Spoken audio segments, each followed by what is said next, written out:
Commission Budget Workshop. Today is Tuesday, June 10th, 2025. It is 4:30 p.m. Let's stand for the Pledge of Allegiance. I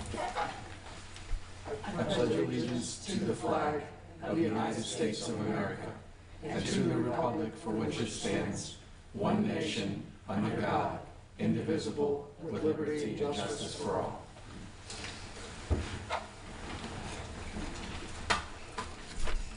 City Clerk, if you please, the roll call. Vice Mayor Marriott. Here. Commissioner Robinson. Here. Commissioner Ruznicki. Here. Commissioner Mulholland. Here. And Mayor Petrilla. Here. So this afternoon kicks off the second of our multiple City Commission budget workshops. And who's up first? So Mayor and City Commission, Devin Schmidt, Finance Director, will take the lead tonight. Good afternoon, Mayor and Commission. Devin Schmidt, Finance Director for the City of St. Pete Beach. So what I will be taking you through this evening is our updated capital improvement plan with layered in recommendations from our Finance Budget Review Committee. So to kick us off, we will first walk through the updated capital improvement plan as identified by staff. We'll walk through how we came up with those different prioritization criteria for this capital budget, and then we'll work through some of the committee recommendations as well. So kicking off, we have identified 3 different prioritization areas. So what this slide is really looking at is whether or not it's a 1, 2, or a 3. So overall, we're looking at categorizing these capital projects into essential, necessary, and desirable projects. Essential projects are those that must be completed immediately due to legal or safety requirements, while necessary projects focus on improving our service reliability, and then desirable projects can be deferred but still enhance our operations. And understanding these 3 different categories help us prioritize our funding needs and our resource allocation effectively for this 26 budget process. So as we did previously, when we are discussing the capital projects format, it's just crucial for us to emphasize the approach that we're taking when we're looking at these different proposals. So our projects begins with the fund and where that funding source comes from. Following that, we have a comprehensive project description, which is essential to convey the project's objectives and scope of what we're trying to achieve by that capital project. And then we have the current year budget as well as the 5-year budget forecast so that we're able to really show a financial roadmap, ensuring that our stakeholders understand both our immediate concerns and what we need to prioritize as well as our long-term funding needs. Additionally, we have the categorization of the projects. So we have related to storms and a proactive stance on repair. And then finally, we have our funding consideration and whether or not what priority ranking this falls into, as well as whether or not there is a mandate tied to the project. What the Commission will see is a little bit different from the Finance Budget Review Committee is that we did go through and indicate anywhere where we have a request for an updated strategy to come back to the Finance Budget Review Committee. So I'll spend a little bit of extra time on some of those projects that the Review Committee recommended we have a different strategy on. So starting off, we'll be looking at our updated capital improvement fund for the general fund. So this is our fund 301. And we will start with looking at those essential projects that are for restore and maintain. So you'll see this theme throughout the presentation where we're going through the fund, looking at the priority 1s, our priority 2s, and our priority 3s. And then finally what the staff recommendation is for a funding strategy on those. So looking at our first list of number 1 prioritized projects, we do have projects listed in here such as our dune walkover replacement, which is looking at design and permit to construct our new beach access for dune walkovers to replace our damaged ones. We have a citywide camera security system, and this is looking at installing modern camera security and systems to protect our publics and our park and our buildings. We do have the NeoGov Full Suite application, which is a cloud-based system for managing our HR and payroll functions within the city for efficiencies. We have disaster recovery and infrastructure resiliency, which ensures that our local IT service has continuity and solution backup resilience during our internet outages. And then a zero trust SaaS stack asset inventory management, which is looking at replacing our various security platforms to protect and monitor our technology resources. I did want to note that if you have any questions about any of the projects, please feel free to stop me as we're moving through this presentation. And when we're looking at the balancing the budget, we're looking at the fiscal year 2026 only at this point. The out years are for a financial roadmap, and we also have the directors here to answer any questions as well for project specifics. So, Ms. Smith, I do have one quick question. What makes the dune walkover replacements a legal mandate? I'm going to have to rely on Camden for that. I guess to clarify, that wouldn't be a legal mandate, but more so like our comp plan requires continuous dune sections. So just complying with our own local codes, I guess, more so than like a state legal. And if I recall, we've already approved the bid on this project. Is that not correct? Yes, sir. What's shown in that 2025 column is the funds for the project that's already approved. What's shown in 26 would be for additional walkovers. So I would be looking at 12th and 16th Avenue. Right. So it's probably not possible to eliminate a couple of the walkovers and claw back some money? That's up to... I'm not sure how popular that would be, but I'm not sure we need a walkover at every avenue, to be perfectly honest with you. I mean, I think if there's an opportunity to claw back a couple $100,000 there, it should be considered. So I'll just throw that out there. Are those reimbursed by FEMA? We are pursuing FEMA reimbursement, so 4th, 6th, and 7th Avenue are eligible for Hurricane Idalia damage. So we have a FEMA project for that with some funding allocated. And then 2nd and 3rd Avenue, we're looking at for Hurricane Helene. So it won't cover this full amount, but we do expect some reimbursements.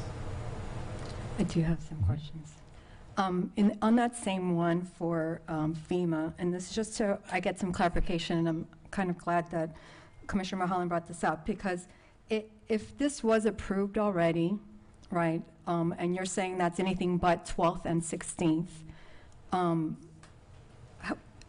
you've got 1, 2, 3, 4, 5, so 5 walkovers for 464, basically, right? And now we're saying 2 is 250. So my question A, how is this broken down? Like, why is 2 walkovers, the way I'm hearing it right now, is 2 walkovers, $250,000, when you have 5 that was 464, and then the FEMA part also throws me off in looking throughout this whole budget proposal too, or the presentation, because when I see FEMA, does that mean it's 100% funded by FEMA? So it's right now 100% funded general fund, right? Or is what we're saying that this is something that we would pay from general fund, and maybe if we got some money from FEMA or insurance or whatever it be, because it is confusing to see it that way for me. Yes.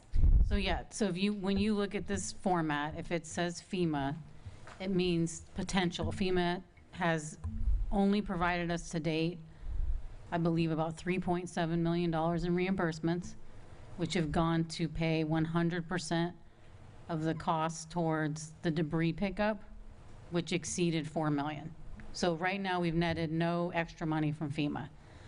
So when you approve this, you are advancing general fund dollars because you're in the general fund plan here right now. Mm-hmm. And if we were to get a reimbursement, which we're indicating in this column that there's the potential for that, it would come back to the general fund to be redeployed in the future. Likely in 3 to 5 years. Likely in 3 to 5 years. If ever, right? So, because if it gets approved. This is why it's important for you to tell us if you don't think this is a priority one, Right. then remove the priority one and it moves the money somewhere else and they wait. Okay. Like, for me, I would like to see the column say potential, because when I read revenue source, it's telling me that's where it's coming We from. can change the, And then priority, yeah, I wouldn't say this is a one, because there's still possible access if it's not walkover, and believe me, I'm not all about walking across. I do believe walkovers are better for dune systems, but you can still access, you know, in another way at a lesser cost until money is available. So that was one. And then for like the NeoGov and for any of the platforms for IT, from what I read, and I know this is on the agenda for tonight on consent for Neo at least, this is a subscription, right? So a subscription to me means that you have costs all the way to 2030, depending on whether you stay with it or not. So I would like to see if it is a subscription versus something that's an asset that we hold for an indefinite period of time, because then we really know what a true cost is for any particular item that we're purchasing. And the software cost for the subscription, that would be included as part of the operating budget as an ongoing operational cost. So we could certainly call those pieces and parts when we move into the operating budget, which will be at our next workshop. Okay. But this is still a initial outlay subscription. Right. is about purchasing the rights to install and put this system in play in the city. There's an extra cost. You don't just pay the subscription to buy the software off the shelf and bring it and plug it in. So that's why you're seeing it in the capital program in 2026, and then it drops off because the subscription goes into operating budget. So this So is this an one-time actual, cost. but not actual software though, because subscriptions never, I mean, you think of, It's the implementation cost, so it's Okay. it's the total project, like training, training. putting in the data or transfer of data. Okay, so this is, We try to put one-time project costs in the capital program and ongoing costs in the operating. okay, thank you. And then the same would be for security platforms? That's just a implementation, or is that an actual software that we're purchasing? Because it would be outdated, obviously, after a year. So with the security system, we have installing cameras as well as the actual system apparatus.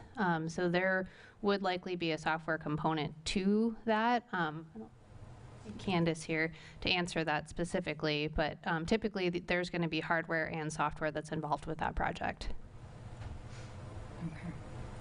Okay, thank you. I would ask on that citywide camera and security system, how many issues have we had with protection of public buildings, parks, and other key areas? Have we had a lot of issues with that? If you can hold that question, I have Candace coming downstairs right now, Okay. and I'll have her answer it for you.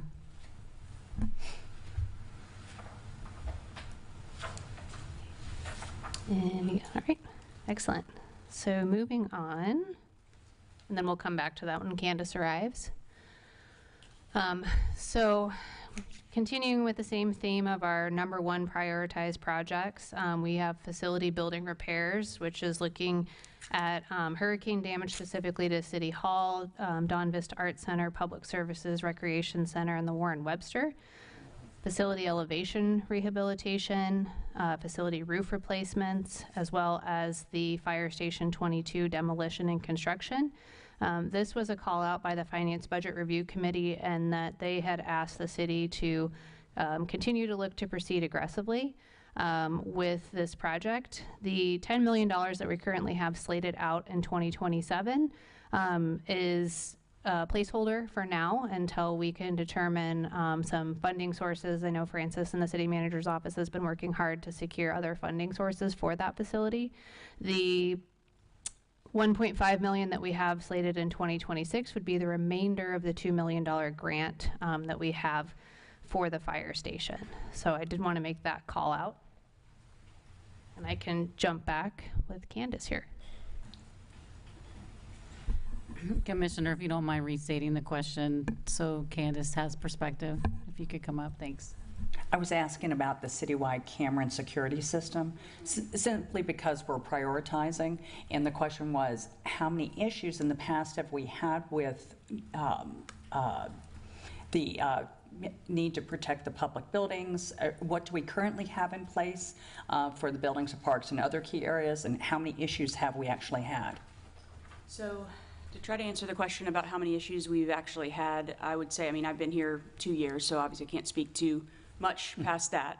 But at least in my time, there's been probably 5 to 6 specific incidents that we know of, whereby, you know, people contacted us to either look at existing camera information or footage or inquire about, you know, a safety concern. So obviously, you know, one is probably almost too many, right? It certainly feels important to address this year. As far as what we already have in place, we have very few cameras. We have some at the library.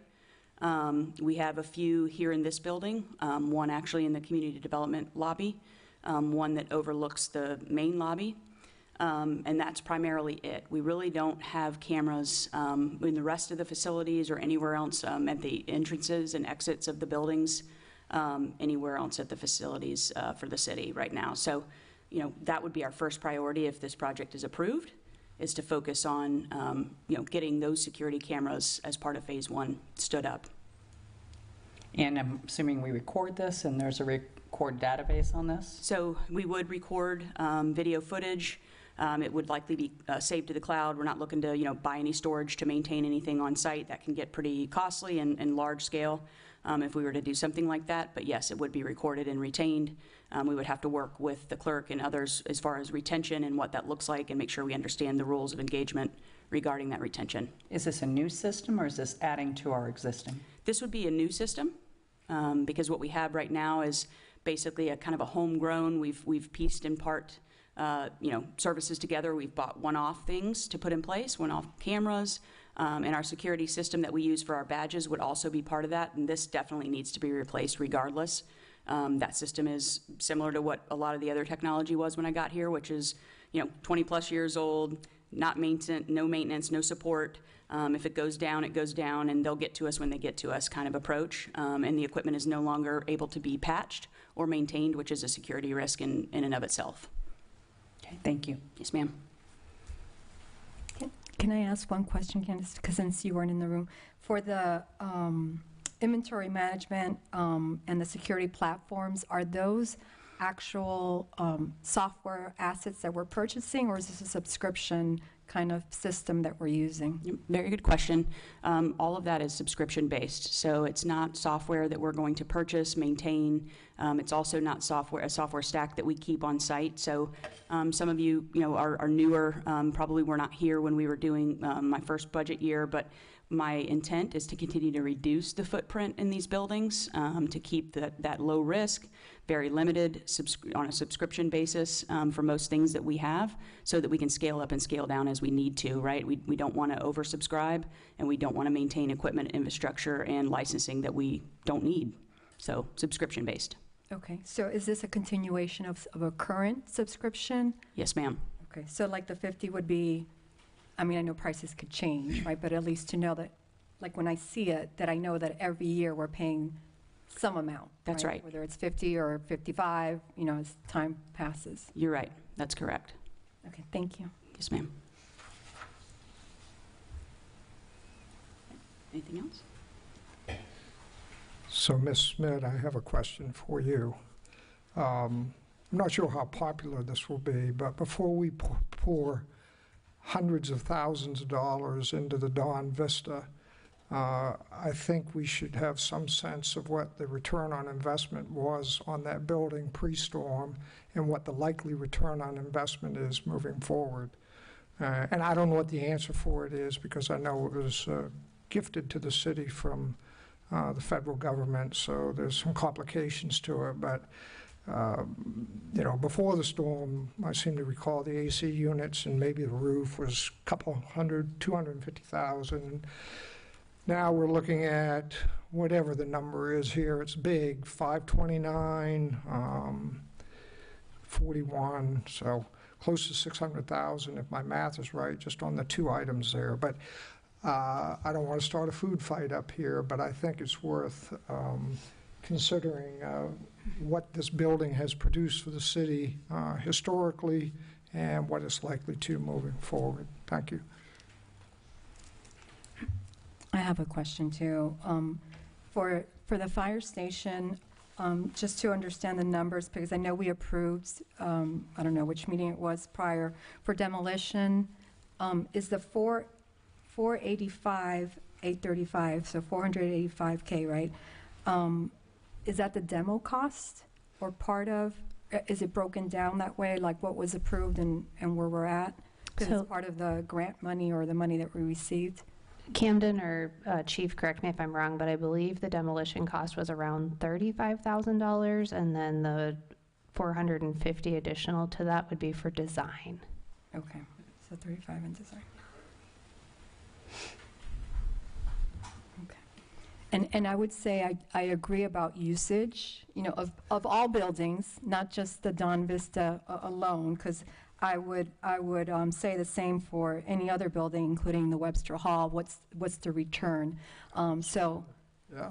Yeah, exactly. So, you know, and maybe we're not using some of our assets to the most that we could, rather than say nix something. I would like to see a budget for it to improve on maybe revenue that we haven't even looked into for these buildings. Thank you. Okay. Again, continuing on with our theme here for our number one prioritized projects. So we have a hurricane damaged seawall repairs for including soil backfill, tieback, rod replacement, and sidewalk replacements in various locations. We have the Mary Pier bait shack demolition. This one is highlighted as the Finance Budget Review Committee did call this out as a request that there was consideration for it to not just be demolished. And so that is a item that we wanted to highlight for a call out from their review. Passagrille Way seawall replacement. We have the VA shuffleboard building demolition, the Gulfway rehabilitation, and the hurricane damage right-of-way rehabilitation.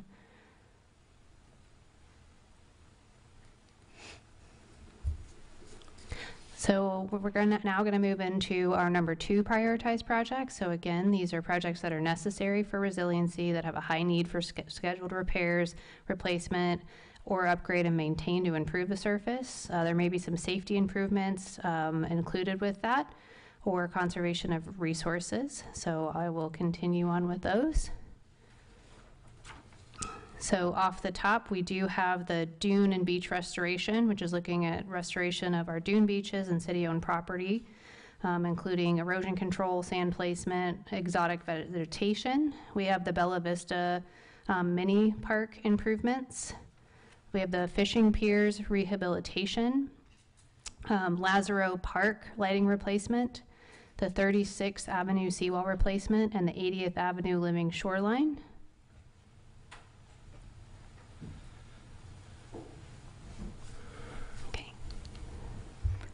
I do have a question on this. Sure.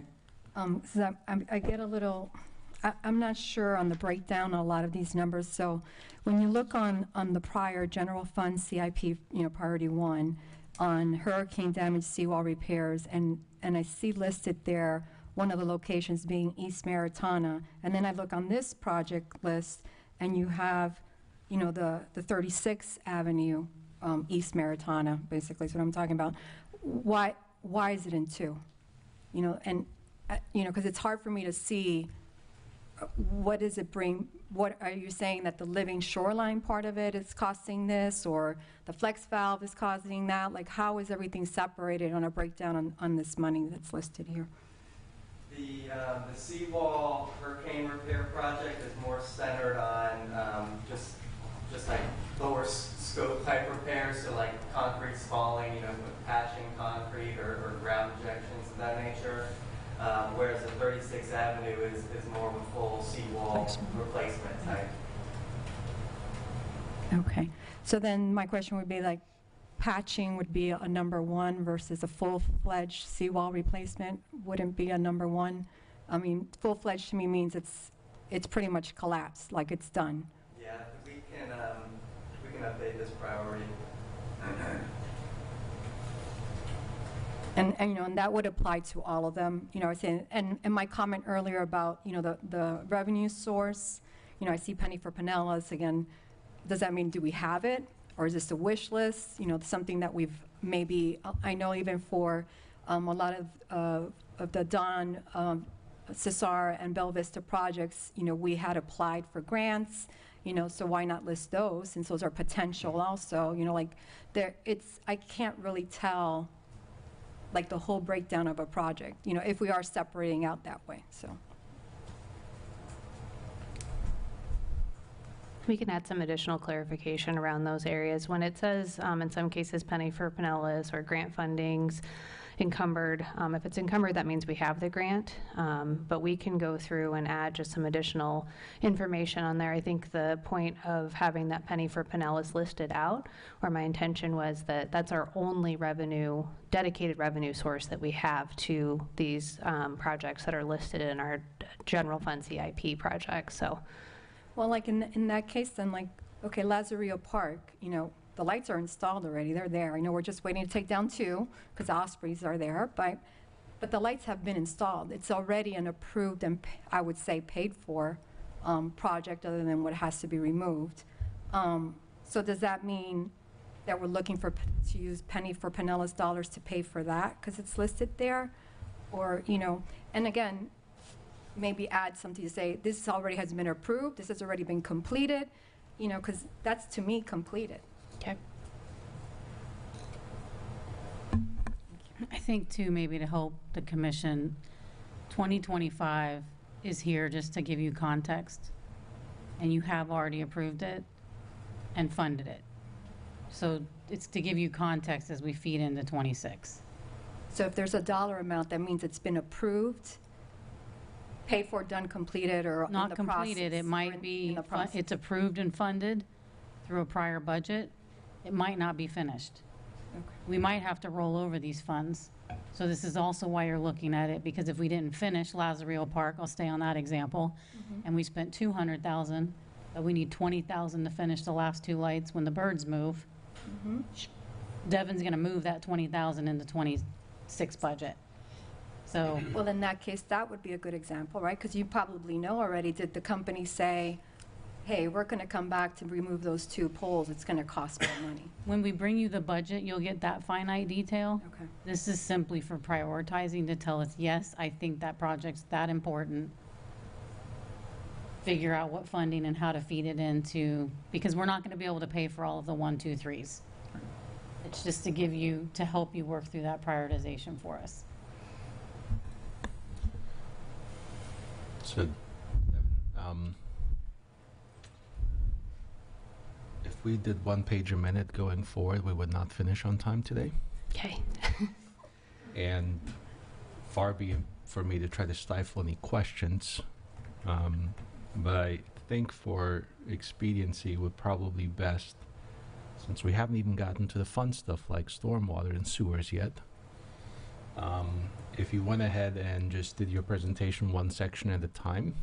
Okay. So we'll finish general fund CPI, then we move on to capital improvements. And we'll just take those, and then we'll just hold questions to the end of each one of those sections. So if you'll, commissioners, if you'll just write those down, and then we can come back with the most pressing of those questions back, because if we're, yes.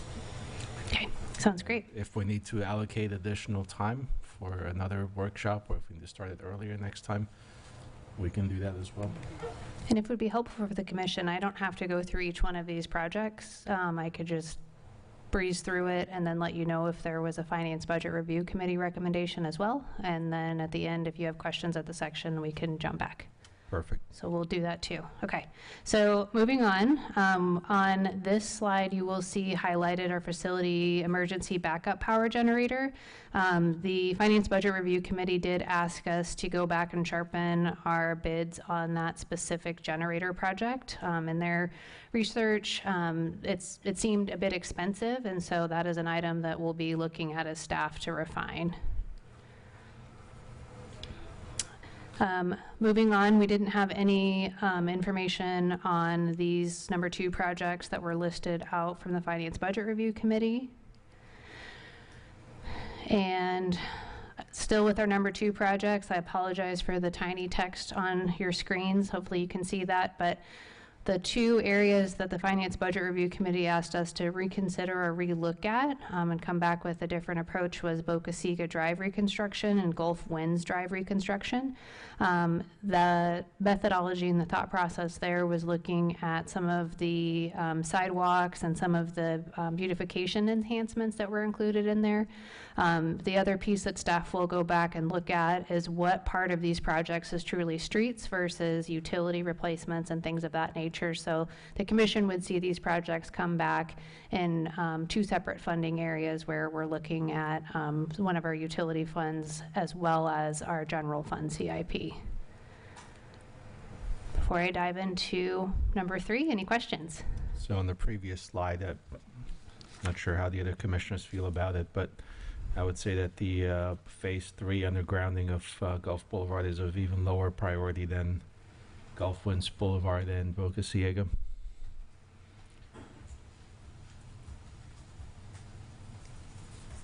Again, if we receive those funds from Penny for Pinellas, that would be great. If not, I'm not sure that that's it's high on the list of things when we've got sewers. Didn't we discuss that before, that, and I seem to think it was just before the storms, and the thought was is that maybe we were better with not undergrounding. So we have had some discussions on that already, have we not? Yeah, that's where we left it off, is that if Penny for Pinellas comes through, we'll move forward, and if not, then we'll leave it until such time that they do. Mm-hmm. And that's currently in the budget for 2027, correct? That's one of those things that's out there in the future for planning purposes, not necessarily in the budget we're looking at for this year. Correct. Correct, okay.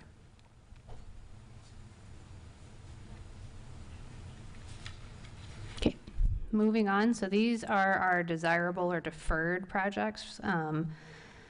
So I'll just run through and just talk about things that we have in 2026. So we do have an IT innovation. This bucket is for flexible funding that we could utilize for city projects. We have several projects in here for 2026. None of these were called out by the Finance Budget Review Committee as a number 3 priority. And similarly with these projects, none were pulled out for a number 3. Before I get into our funding strategy, are there questions on any of the number 3 projects? Okay. Seeing none, we'll move on. So what staff has pulled together and presented today is our funding strategies. So when we're looking at our Penny for Pinellas or our FEMA reimbursements, I would like to note that that FEMA reimbursement number is changing almost daily or weekly as we meet with our partners. We're learning that our Category A and Category B items may come back to us sooner, where our C through Z items are the ones that are going to be a longer term out. Our city manager is also working on different strategies to find funding for the fire station as well.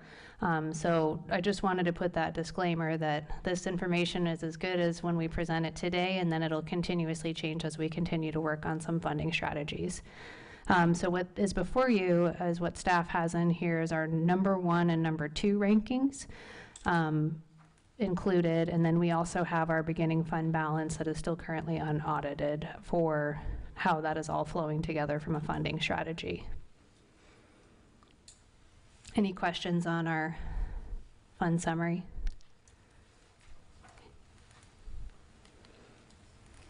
Excellent.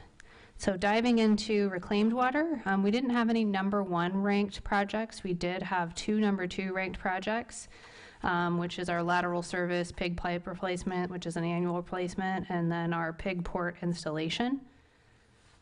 So I'll pause there for questions. Okay, seeing none. This is our... Wait, one question. Sure. On reclaimed water, just to get a good understanding, because I know there's a lot of, and maybe this is for audience knowledge, but when we see a lot of reclaimed water pipes that are bursting, right? There's quite a few right now in the streets, at least when I drive over here, there's quite a few. Is that a cost that the city incurs to repair, or is that it is I see a nodding. So, I mean, how is that not number 1, right? We have current issues right now with a lot of pipes constantly breaking. There was 2 in my neighborhood alone, which didn't allow me to get out of my house because of other issues. But, we see water, trickling in the street of Gulf Boulevard right now. Why is it not a 1? We can look at reprioritizing that as the number 1. When we do repairs, where we'll call in Pinellas County to come up and do the repairs, that is funded through our operating budget.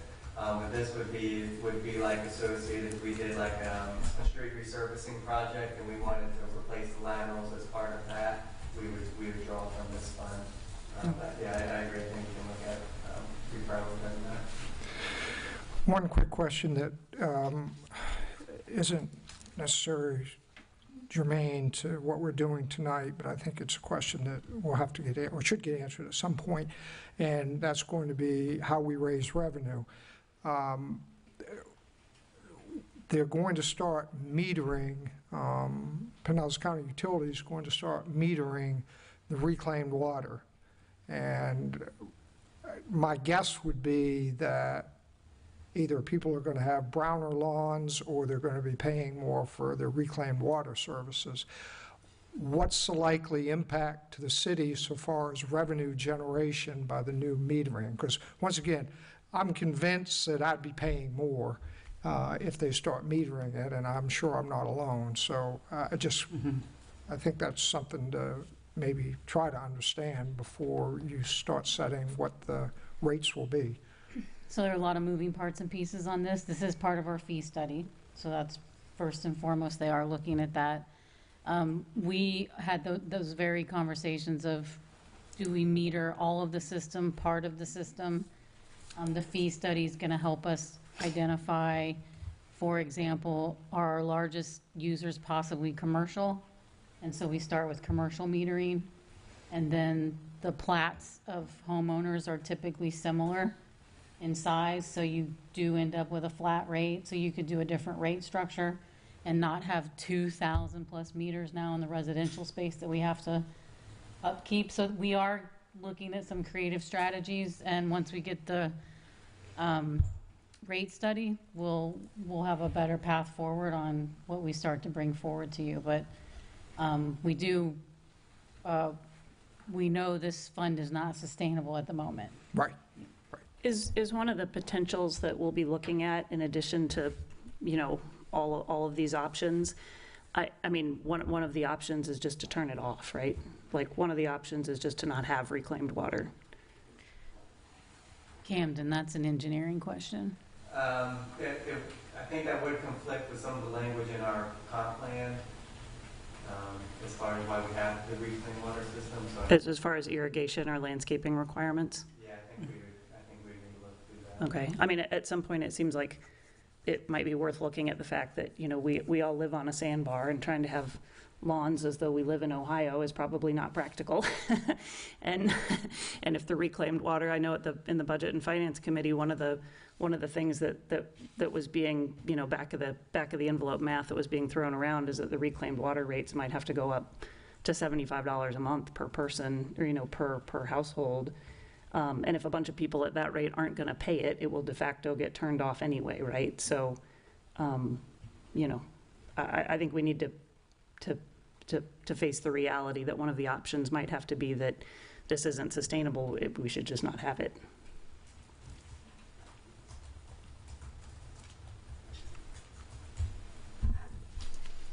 Okay, so looking at our reclaimed water fund summary, I did just want to highlight that we are in discussions right now with the Florida Commerce, our bond counsel, and our financial advisor to determine the use of a bridge loan to sustain operations for some of these funds.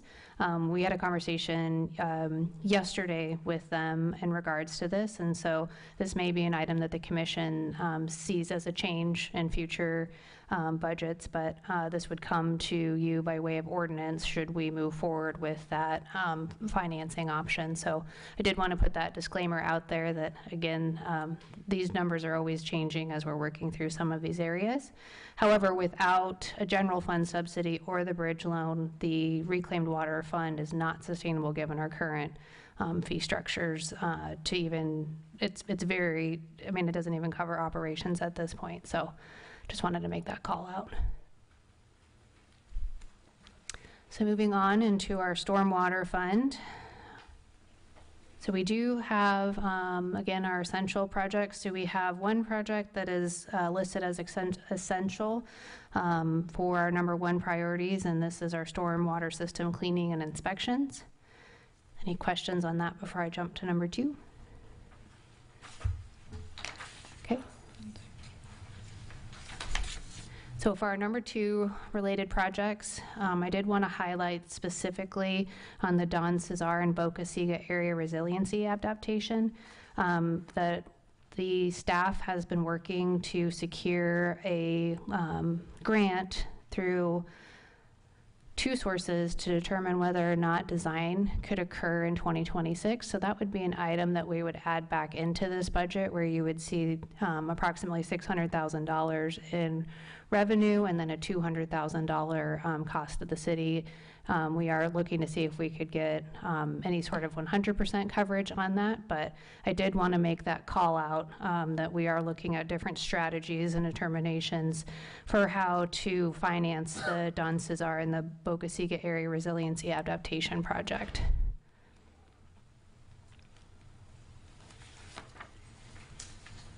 And we didn't have any call outs for any of these projects that are currently on your slide from the Finance and Budget Review Committee. But I am about to be into our recommendations. So any questions on our number 2 projects? I do. As I was waiting for the end, before I know I'm going back to the Don Cesar,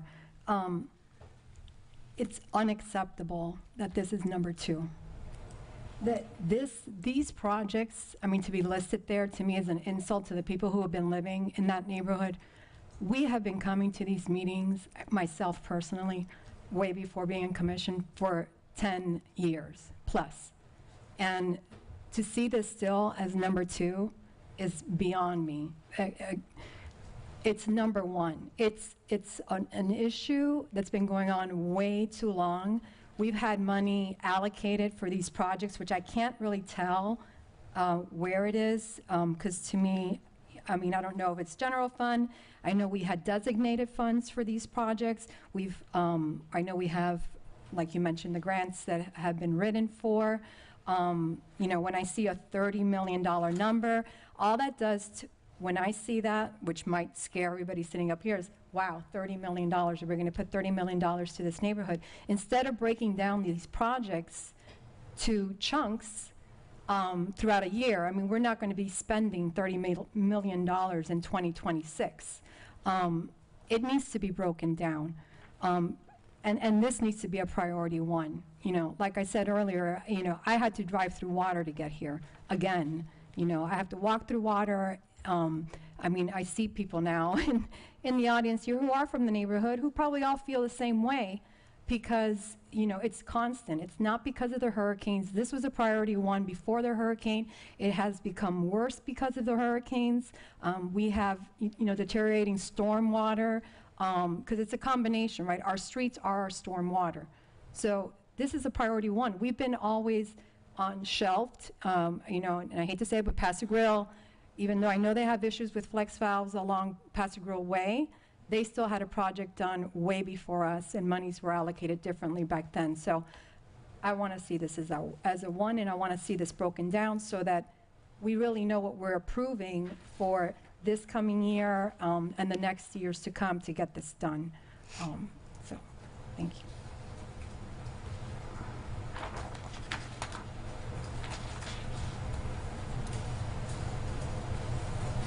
Any other comments before I take you through the fund summary?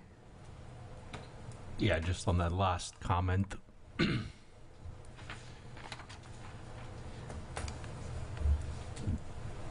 This has been a priority for the city for forever. And I want to say that for the first time, we actually have staff who are taking action. Because before I ever came in, all we ever had was for the Don Cesar neighborhood. And you all have seen this, is study, study, study. So I want you to hear the nuance. This is a very important difference in what Devin had just said. She didn't say study, she said design, which is to say we have the studies, now we're going to design the solutions that need to be implemented. So we're actually taking steps forward. And so if we're going to yell at anyone, we should be yelling at the past people that sat up here or in that chair over there, or in your chair, or in Camden's chair, because nothing was done. You are right about that. Nothing has been done. But this is why we have such a huge turnover in the city, in both in the commission and in the staff, because we're sick and tired of things not getting done. And so, yes, some of these projects are incredibly huge, incomprehensibly scary numbers. But the option of not doing anything is no longer on the table, and so we are taking action. And so for that, you know, I do say to the staff, you have my thanks and gratitude, and then so do the residents, that we're actually starting to see projects moving forward, even if it's just the design phases. But none of these are small projects. None of these are projects that had just popped up yesterday. You know, Don Cesar, that's been around for 50, 75 years, that issue with the flooding in that neighborhood. So, you know, thank you. That we're actually making, you know, progress here. And we'll be making more progress over the coming years. How we're going to pay for it, that'll be a challenge. And let me just say, this is not to diminish any staff that's here, but I will say that this does involve more than just studies. Whether the studies were incorrect or not, because they were done poorly, we have money that has been spent by the city, and we're talking about over millions of dollars, right, on the current baffle boxes or spillways. I don't want to call them baffles because there's all types of stuff that are not functioning because things were not done in proper order, let's say. So now we have repairs that need to be done or possible redesigns because we know they're not functioning. So it's not a blame on staff. What I am upset about is prioritization, because what we currently have is deteriorating and broken and needs to be fixed. And everyone here needs to hear that, because we have spent hundreds of thousands of dollars already on a system that does not work. And we've been, I hate to say, patiently waiting, you know. It's too much. You know, this is a day-to-day life of a lot of people who can't get in and out of their house. And it's not because of tides only, okay? And it's all about, you know, again, when you see a list of projects, it should be listed accordingly by what should be done first in order for the next year's project to work properly, right? We did some things first that shouldn't have been first. You know, and I would have to go into great details of projects, and I'm not asking Camden to do a presentation on that, but we have been meeting enough to know that a lot of it isn't working. Actually, Camden gave us a great presentation on December 10th, for those of you who want to recap that, on exactly all of these issues. Commissioner? Well, I'd like to say that I did see some good recommendations on reevaluating some of the projects, such as the Bogaciga Drive reconstruction, Gulfwinds Drive reconstruction. Those projects started out as just simple repaving, and they turned into a full-on redesign of the streets, the roadways, the sidewalks, the whole bit.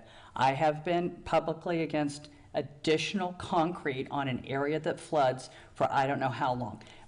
There was a talk about getting rid of that aspect, the sidewalks, which can always be done later on when we have the money, but I'd gladly give you those monies towards your resiliency over there. So I think those two projects really need to be relooked at to simplify them, to make the streets, the lateral lines, whatever basics need to be done on those streets, to go ahead and get those back in repair and kill the other unnecessary projects within those that can be delayed till later. So just want to put my 2 cents in. Thank you, appreciate it. Devin? Okay, so just looking at the stormwater funding, you can see here that given the current revenue sources, we do have enough to cover our operations. But if we are looking at some of these projects, it does make it a bit more challenging for balancing the budget against some of these, given our current state. I will say too, on the prioritization, this is a first year prioritization. The commission can expect next year that we're going to have a very robust prioritization process. This was a bit of a storm recovery. How do we prioritize after where we've been, and how do we move forward? So I'm looking forward to working with you all on that process as well as we continue to move forward.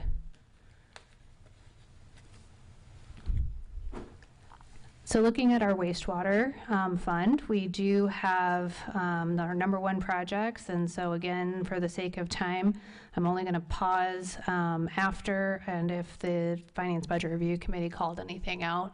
So this is our list of number one projects that were prioritized. Is there any questions on those? Because we're about to dive into number twos. Okay. Seeing none, this is our number two projects.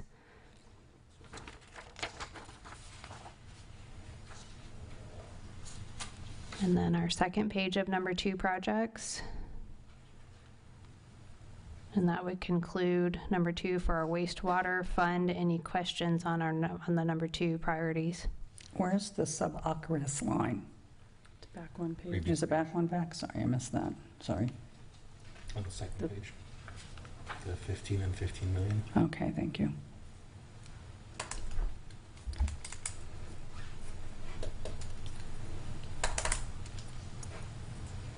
And that project isn't the number one because it's not yet due to fail for another 2 years.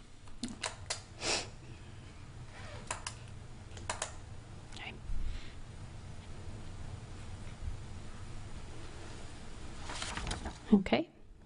So looking at our funding strategy and our wastewater fund, again, what we would be looking at historically here is a large offset from the general fund. In 25, it was $3.8 million. As you can see, we do have enough to cover our operations in this fund, but with the high need of capital projects that we have to restore city services and continue with our capital projects plan, we would be considering looking at a portion of that bridge loan as a potential, but again, that number will change as we continue to work through our uses for that. So with that, I did want to take the commission through some of our committee recommendations. As I was going through, I was calling out the different projects for you, but this is a summary of what we heard from the committee. They had a very healthy discussion around some of these projects and for staff to consider alternatives. So when we bring back our preliminary budget to them and you all, we will factor in any of the discussion items that we heard from the Finance Budget Review Committee as well as the commission. So again, just to summarize, we have the continue the aggressive progress on Fire Station 23, look at Gulf Winds and Boca Ciega Drive, figure out a strategy for Mary Pier Bait Shack to not just be demolished. Generator project, we need to look at some less expensive alternatives. And then the committee did also ask, which is not included as part of that presentation, but to discuss bringing back the fee study for their consideration, review, and recommendation for commission when we have that buttoned up. And the committee is also supportive of the enterprise funds to be self-sustaining, which is as a best practice in an area that we really need to get to as a city. One other item that the committee had in closing was they did ask staff to provide a compensation review for neighboring communities for commissioner pay and benefits, and so that'll be an item that we bring back for our next preliminary budget workshop for commission as well as the committee. And with that, next time when we meet, we will have a preliminary budget document. So that will include any personnel, benefits, and operating, as well as a refined capital improvement project listing. And that will be on July 8th here in this room. And with that, any additional questions?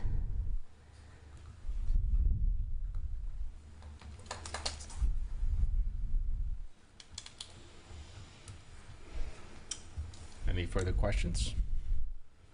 Comments? It's a lot of work ahead. Yep. Well, in that case, we are adjourned. Thank you. Thank you.